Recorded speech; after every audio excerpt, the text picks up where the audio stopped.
Hi, and welcome to episode number 70 of the Introvert Biz Growth Podcast, the show where I talk to introverts who grow their business and make a difference. Happy New Year, dear introverts.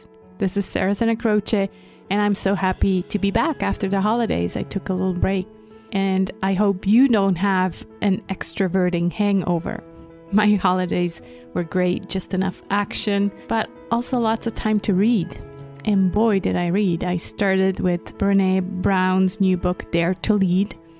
In parallel, also my friend Kat Rose's new book for introverts called The Creative Introvert. And both were really good reads. Actually, I haven't finished both of them yet, but they're really good. So I'll get Kat on one of the muses soon for sure. Not so sure about Brené Brown. I think she's pretty busy. What's the plan for the Introvert Biz Growth Podcast in 2019? Well, I plan to have even better episodes, same format with other introverts, and in addition, the muses where I talk about a topic by myself. And I'll continue to keep the podcast ad-free. I will use it also as a platform to tell you about my own offers, the Gentle Business Revolution, which is still in preparation, my LinkedIn coaching, as well as business coaching for introverts. That being said, on to today's show. Today I talked to Cindy Bidar. Cindy Bidar is an online business manager specializing in marketing and systems automation for coaches, digital course sellers, and freelancers.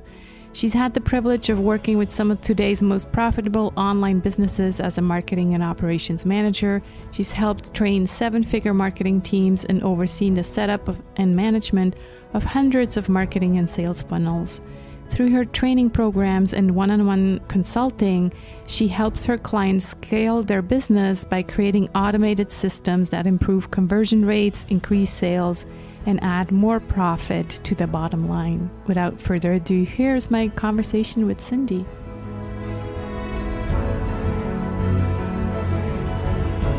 Hello, Cindy. How are you today? I am great. How are you? I'm great too. As you saw on video right now, I'm kind of chilly. So I'm all bundled up in I didn't mention that I made that poncho myself. I knitted that last year. Oh, wow. It's beautiful.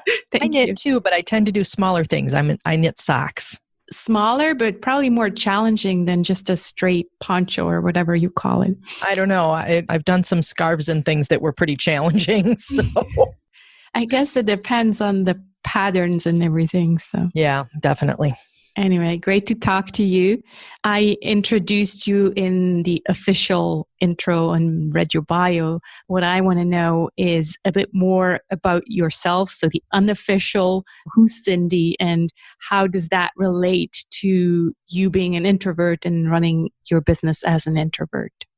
Forgive me, I don't recall what you said on the official bio, but I have been in business for 8 years. I actually just celebrated my 8th anniversary. I've been doing this for a while, all online. Before I was an online entrepreneur, I had a very corporate-y job that I didn't hate.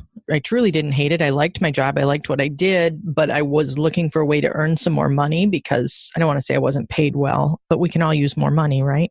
Right. I was looking for a way to earn extra money, and I kind of stumbled across this you can work online thing and started investigating that. Within a year, I had kind of started making enough money online that I thought, wow, I could actually replace my income. Wouldn't that be cool to not have to answer to someone else? I kind of came to my husband one day and I said, I'm going to quit my job. And he said, what? Are you sure? We had really modest goals at that time. All I wanted to do was replace my day job income. Of course, I didn't think about taxes and all of that fun stuff when I was crunching the numbers. All I wanted to do was replace my take-home pay. Right. And luckily, we did way better than that. Otherwise, I don't think I would have survived. There's a bunch of other expenses that, nobody tells you about when you're starting a business. We've gone from there, and I have honestly not looked back. I've been full-time self-employed since then. So tell me how that all worked out for you being an introvert. It's great for introverts to work online and to work from home. It's awesome. As a business owner, you also have to do the marketing part, get those clients. So now you're really into these online products, right? That's what you do. You also have clients where you do their online marketing for them. Is that how you would describe it? Yeah, I started out actually as a content and copywriter. And then from there, I moved into doing more technical virtual assistant work. So I was managing sales funnels and online marketing piece and all of the tools and technology that goes into that.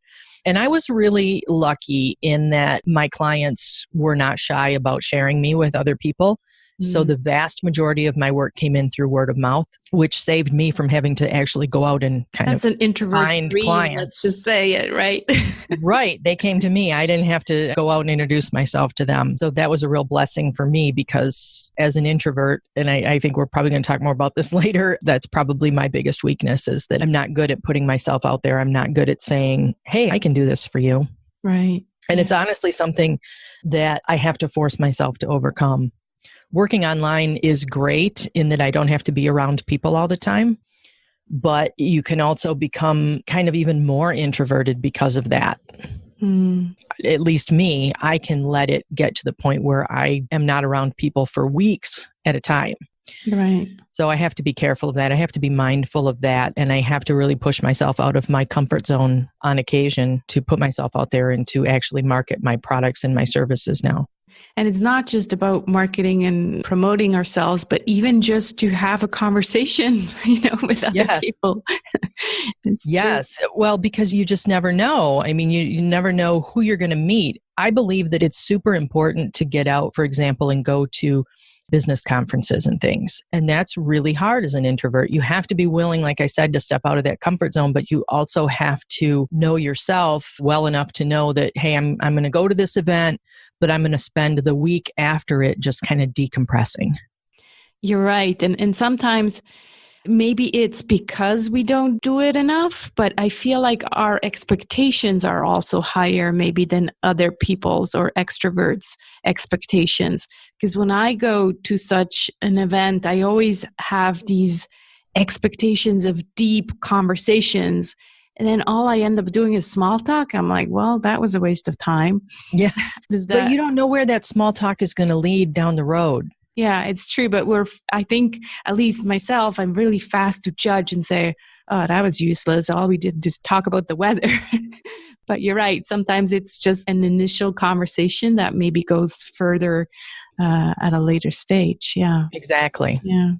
Let's talk about how you generate revenue today, because you have different income streams, and my audience is always interested in how to not just trade time for money anymore, basically.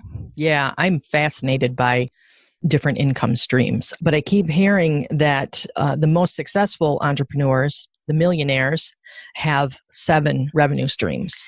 Guess what? I had Dory Clark on the podcast a few episodes ago, and she topped that. She said she has 9 different income streams. I actually heard a podcast with Nick Loper, Side Hustle Nation. Right. And he was talking about 15 different income streams. Oh my God. Okay. Yeah. I thought he was splitting hairs a little bit, but maybe. Regardless, I think the point is that you don't want to have all your eggs in one basket. Like I said, I started out doing done-for-you services, whether it was writing, and I still do a little bit of that for just a couple of clients.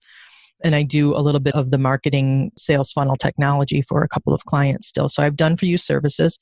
I also do marketing consulting, technology consulting. I also create digital products to sell. I have a monthly membership. And I do affiliate marketing. Probably 25% of my income comes from recommending other products and services to my community of people. Those are my primary income streams right now. I am actively looking for more. We're looking at some offline opportunities as well. But right now, my focus is probably on digital products. That's my biggest focus right now. Right. Yeah. You just recently launched your own digital product line, I would probably say, because there's quite a few products in there, right?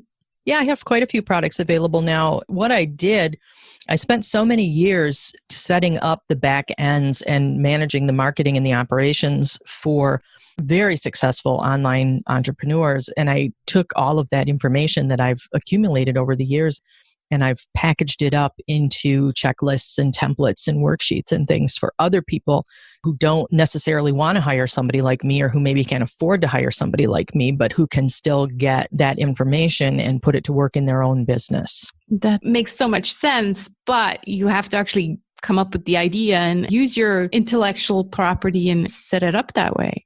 Absolutely. All right, let's talk about, you already mentioned one of the challenges, which is marketing yourself. So what would you say as an introverted entrepreneur, what's your unique strength? I think my biggest strength as an introvert is the fact that I am an introvert. I said earlier that I can go for days and days or even weeks and not leave my house. I have friends that go quite stir crazy. If that's the case, if they're not out of the house every couple of days, at least they're getting a little antsy. And to me, I'm perfectly content to sit here in my office and just work away. Mm-hmm. I'm quite happy with that. And I'm quite happy with my own company. Last week, I headed down to my dad's. That's a 6.5-hour drive all by myself. And I'm quite happy to do that because I'm quite comfortable with my own company, and I like having the time to think and to get things done. And I think as an introvert, that's one of my greatest traits. Was it always like that? Even as a child, were you happy with your own company? Oh, yes. As a kid, you would most often find me in my room with a book. Yeah, it's so interesting. It's very challenging for me as a mom. And it's funny because I'm an introvert, but yet it's challenging to see my introverted son not wanting more friends or not going out more. And I always catch myself thinking, why doesn't he have more friends? Why is he not spending more time going out and having fun? And I'm like, wait a minute. He's just like you. He just doesn't mind sitting in his room by himself. That's what makes him happy. So exactly. Yeah. It's interesting because as parents, sometimes we forget and we always want the best for our kids. And society tells us, well, your kid should do soccer. Your kid should have this many friends. And it just doesn't apply to everyone. Yeah. Play dates and yeah, exactly. Yeah. It's like yeah.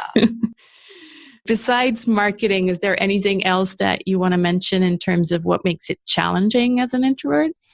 I feel that what makes it challenging as an introvert is we're not running massive corporations here. At least the business model that I'm in is more of a grassroots effort, and it's about relationship building. Maybe that means introducing myself to potential new affiliates, or making myself available for a podcast interview, or getting on a Facebook Live with somebody. And those things are all, I don't want to say I have to force myself to do them, but I kind of have to psych myself up. Mm-hmm. They don't come natural. It's not something that I actively want to do.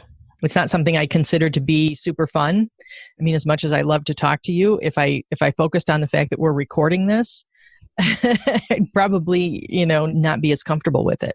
Yeah, you'd rather sit in a chair and read a book. Yeah. Or write a book. Or write a book. Yeah, even better.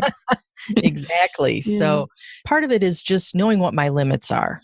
Right. For a while, I had a group coaching program that met every week at a certain time on a certain day. And I finally disbanded it because I hated being committed to that meeting every week. Mm-hmm. I think you just have to recognize your own strengths and your own boundaries. And while you want to take steps to kind of get out of your comfort zone for the good of your business, you have to recognize where something just isn't going to work for you. Just because it works for someone else doesn't mean it's a good fit for you.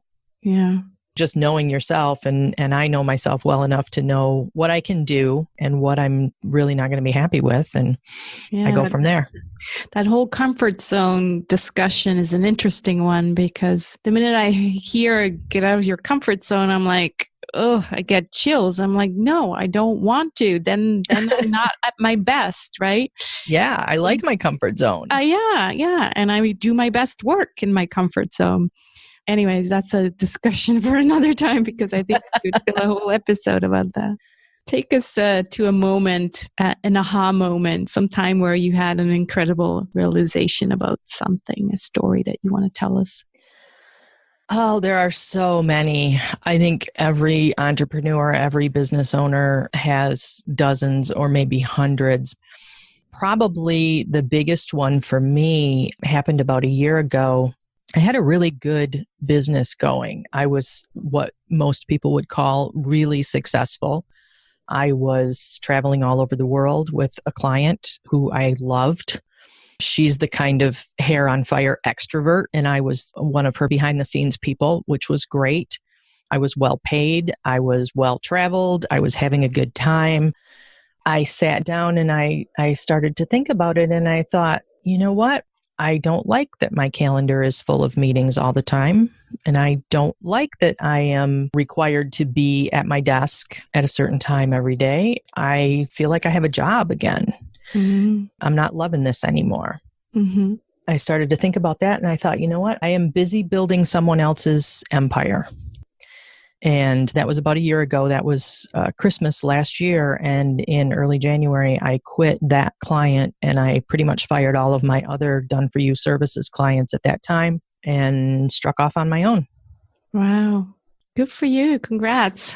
It's a big step, but it was a huge step. And I was lucky that I had some really good support. My husband was very supportive, very nervous about it, obviously, because I kind of decimated our income when I did that. But he was supportive. And I had the support of some really great coaches who steered me in the right direction. And I owe a lot of my success over the last year to all of those people. That's great.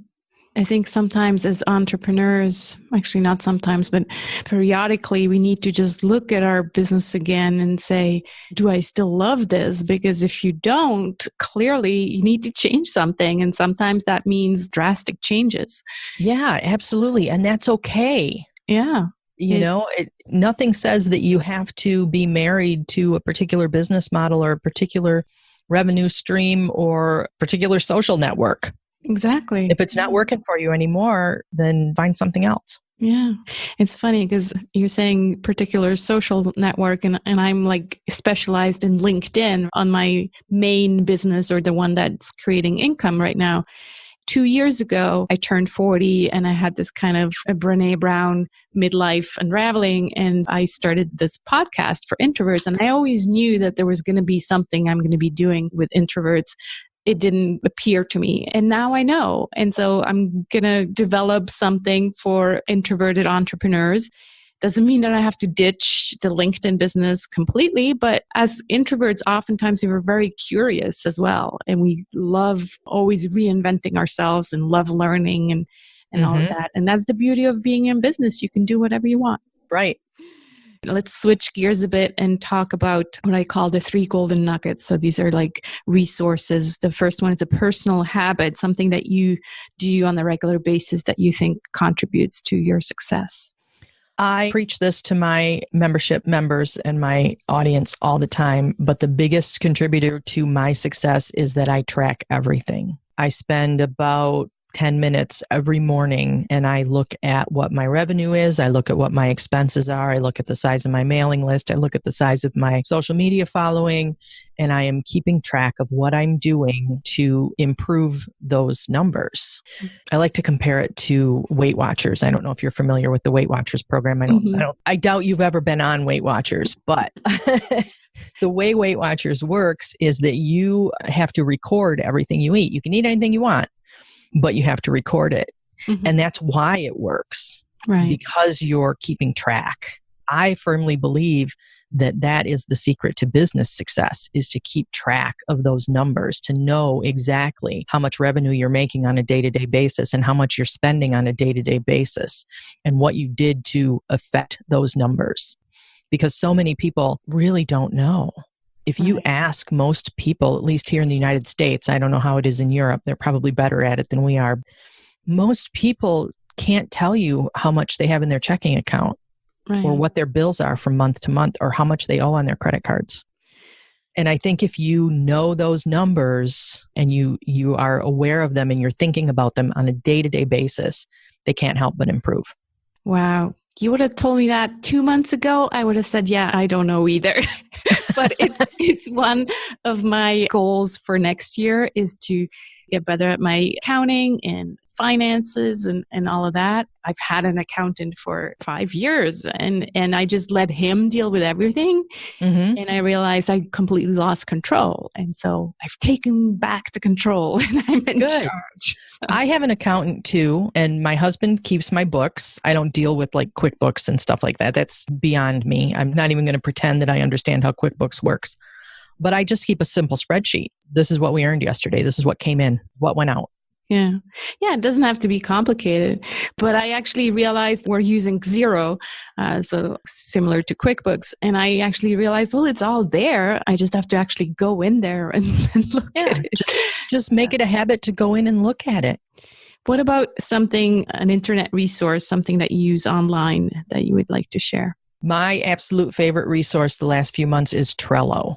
Trello's been around for years and I've seen it, but I've never used it. It didn't really make sense to me until I figured out how to use it in my business and how it can work in my business. And now I keep everything in Trello. It's my favorite tool. It's open all the time.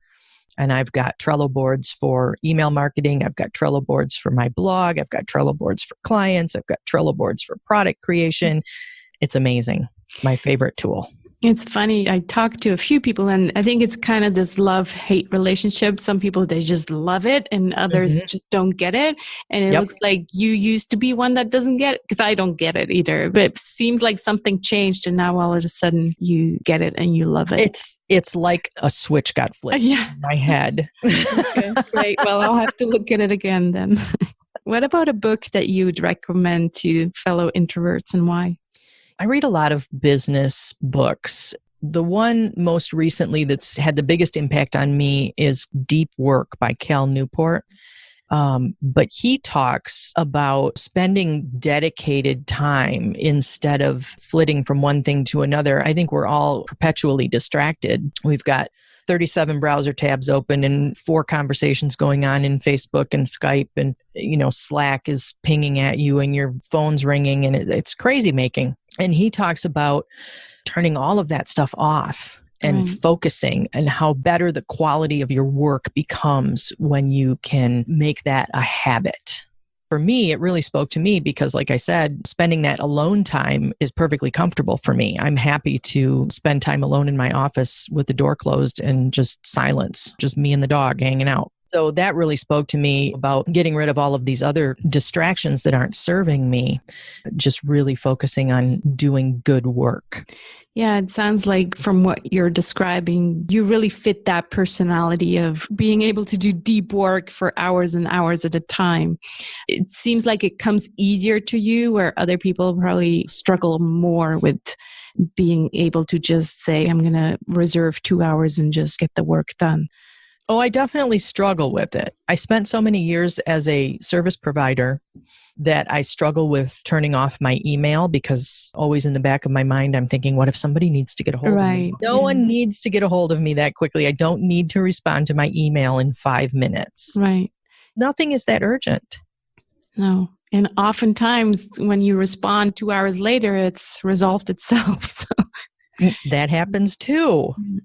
We're almost coming to an end here. I have 2 more questions. One is about marketing with integrity. What does that word mean to you, or that phrase, marketing with integrity? How do you apply it to your business? This comes up a lot, especially in my membership group, because one of my core marketing tools is email. And I tend to email every day. I get a fair amount of pushback from people on that. Not people on my list, because people on my list know that I email them a lot. People outside of my business give me a fair amount of pushback on that because that's just too salesy and it's scammy and you shouldn't be bothering people all the time like that. My response to that is, if what you're seeing in your inbox is scammy and pushy and salesy, then you're following the wrong people.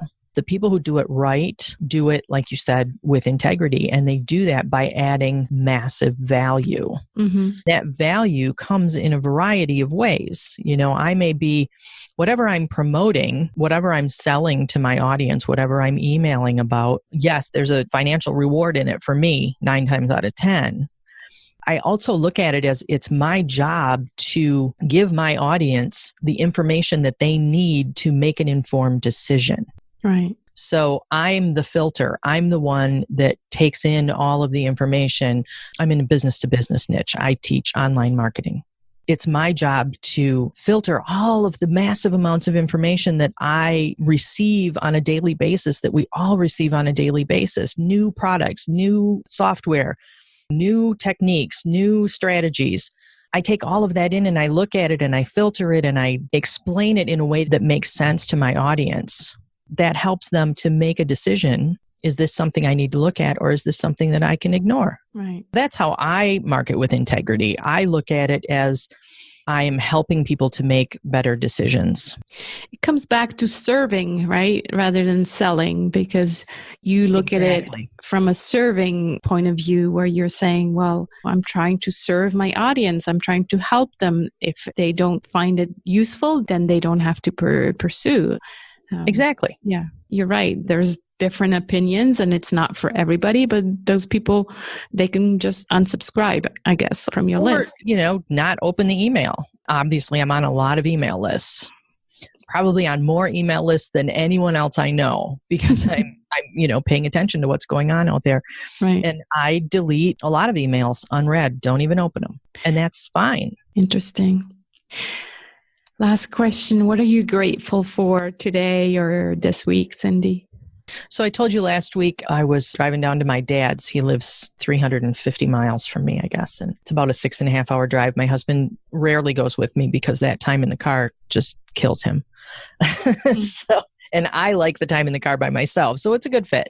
All the way down there, I was thinking about this, thinking just how incredibly fortunate we are as entrepreneurs, myself specifically, but entrepreneurs in general, to be able to do what we really like to do and to hang out with people we genuinely like instead of being forced to hang around the water cooler with people we didn't choose. Mm-hmm. And to take off in the middle of the week and drive 6.5 hours to visit family and to not leave my house for 3 weeks at a time because it's cold and snowy and I don't want to go out. So many things that we take for granted. When I first quit my job, I had a lot of people that I worked with say, oh, you're so lucky, you're so lucky, you're so lucky. People really do see us as being very fortunate. And I think that I have to step back and say, you know what, I really am very, very fortunate that I get to do this. Mm-hmm. Yeah, it's so true. And I think it's so important to almost remind ourselves on a daily basis that, yes, we are lucky, but anybody has that chance as well. It's not just luck. We all worked quite hard for it. Yes. I think it's both things, but you're completely right. Especially as introverts, when I hear my husband come home and complain about team members and all of that human drama, I'm very grateful that I can choose who I want to work with and who I want to hang out with. Yeah. Absolutely. Like you on today's episode. So thank you so much, Cindy. This has been great. Well, thank you. It was a pleasure talking to you. I hope that we can get together and chat again sometime. Yeah, we'll definitely stay in touch. Thank you.